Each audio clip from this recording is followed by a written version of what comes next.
Bienvenue sur Bref News, l'info en un clin d'œil. Ici, vous trouverez les dernières nouvelles présentées de manière concise pour que vous puissiez rester informé instantanément. Bonjour à tous et bienvenue sur Bref News.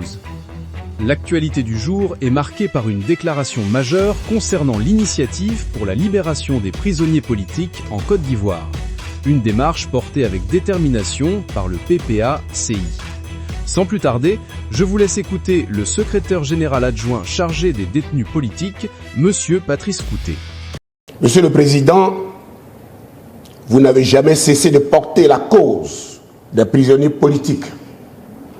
À chaque discours, à chaque prise de parole, vous avez exigé la libération de tous ceux qui sont tombés à cause de leurs convictions et leur engagement, de leur combat démocratique. Grâce à votre détermination, Monsieur le Président, de rappeler, grâce à votre détermination, Monsieur le Président, à la pression morale que vous avez su imposer aux dirigeants de ce pays, 51 personnes avaient été libérées par la grâce présidentielle, dont 11 proches de vous-même,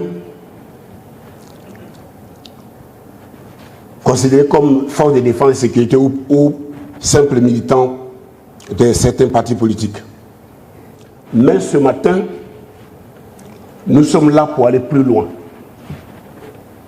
Aujourd'hui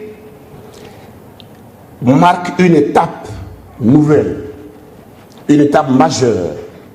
Nous procédons au lancement officiel de l'initiative pour la libération de tous les prisonniers politiques de Côte d'Ivoire.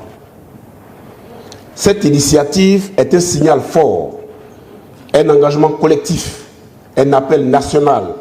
Elle mobilise les familles des détenus, les ex-détenus, les avocats, les militants, les élus et les communautés locales. Et l'ensemble des forces vives attachées à la paix et à la réconciliation. Nous sommes réunis ici, Monsieur le Président, pour rassembler, fédérer et agir. Monsieur le Président, à ce jour, malheureusement, nous dénombrons 114 détenus à la MACA. Ceux-là sont issus de la crise post-électorale de 2011. Parmi eux, les plus anciens, et j'en ai choisi deux, il y a M. Animel Mélès. Il a été placé sous mandat de dépôt, Monsieur le Président, le 26 août 2011. Il a été condamné à 20 ans.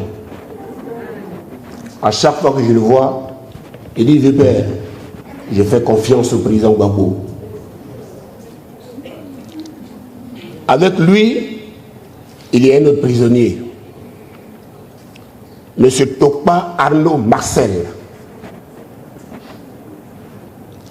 Mandat de dépôt le 31 décembre 2012. Il vous salue, Monsieur le Président. À ces deux anciens, les nouveaux se sont rajoutés. Et vous les connaissez, non les moindres. Dont le ministre le ministre d'État Lida Kwasi Moïse, l'ambassadeur Koné Boubacar, le bâtiment, c'est-à-dire Daï Nestor, le ministre Charles Rodel Dosso. À ces détentions déjà longues et éprouvantes, s'ajoutent les arrestations récentes consécutives à l'appel du Front commun du 11 octobre 2025, Monsieur le Président. Selon nos recensements au PPA-CI, nous sommes aujourd'hui à plus de 1000 arrestations. 1000 arrestations. Je crois que le gouvernement a fait un communiqué qui parlait de 1600 arrestations. Monsieur le Président, ces chiffres parlent. Ces chiffres crient. Ces chiffres appellent une solution urgente.